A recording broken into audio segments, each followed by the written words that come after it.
are finally in fall, and what goes better than brisket chili? DICKEY'S Barbecue just added that delicious choice to their menu. Joining me now to talk all about it is Chef Phil Butler, Vice President of Culinary Development. Thank you so much for being here. Thank you for having me. All right, Chef Phil, you are going to show us how to create our own brisket chili at home. Yeah, it's super simple, and the fact that you got to start with a great brisket. You get it home, and what do you do with a brisket? Instead of reheating it, this is a great option to reutilize this the second day.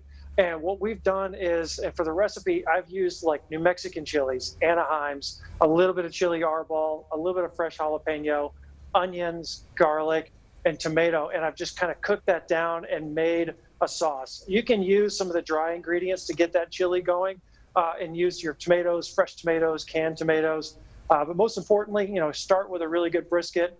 I'm using one that's got a little bit more of the fat area in it, and it's got some really good bark and great flavor from that slow smoked hickory that we do. So, like I said, just cutting it up, and we're not using a ground beef here, so chopping it up into small pieces, really important. And you can do this when it's cold and add it to the chili that you're going to do in the pot. And what I've got here is actually what we started, where I've taken the chilies, the tomato, the onion, and I've cooked that down, and I've added my brisket to it. And then all I'm going to do is add the remaining chopped brisket that I've got, mix that in. I'll bring it back to a simmer. I really don't want to boil it, because the last thing I want to do is cook that brisket any further. But I want to get all those flavors, from that brisket into the sauce. And some of the things that we're doing for a feature, just besides doing just that classic cup or bowl of chili, and again, the flavors on this are amazing. It's that roasted Anaheim chili. And again, these aren't really spicy chilies. It's more of a mild chili. You can add a little bit more jalapeno or the arbols to it to make it spicier, but this is really mild. Also, having some fun with it. Our mac and cheese is amazing, but why not take a little bit of that chili, put it over the top of mac and cheese?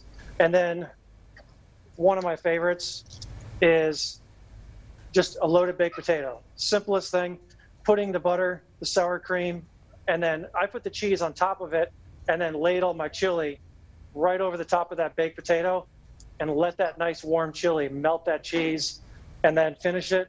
You can do a little bit of yellow onion or green onion right over the top of it. It's that simple. But if you don't have time to make it at home, you can always come and enjoy it. We are starting this feature starting October 19th. We're doing our loaded baker. We're doing brisket chili, cups and bowls, large sides for family packs, whatever you want. And then also mac and cheese topped with our brisket chili. So we're doing a chili mac. And then most importantly, Frito pie. Frito pie is topped with our brisket chili, a little bit of shredded cheese, and green onions. Amazing, super simple. That looks amazing. I wish I could just reach into the screen and grab it. I'm just going to have to go and visit you guys. Why are these flavors such a fall staple for you guys? It's a great, warm, hearty dish. It got its inspiration actually here in Texas. It was featured in 1893 at the World's Fair in Chicago, and San Antonio featured this at their booth, and it was chili con carne, and it was a Texas tradition.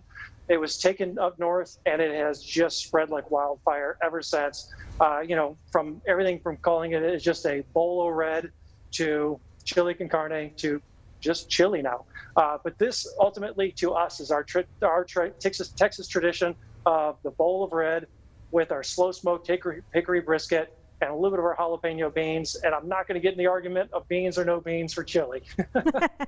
And October is also National Breast Cancer Awareness Month. I know you guys are doing something really great. Tell me about it.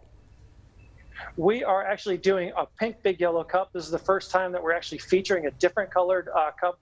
And the proceeds of the cup are actually going to fund the screening for first responders. So it's a great opportunity for first responders, and it's a great way for us to partner up as well for the month of October. Sounds good. All right. Well, thank you again, Chef Phil, for being here. I'm going to go and try this at home, see how it turns out. Excellent. Thank you very much. Thank you for having me.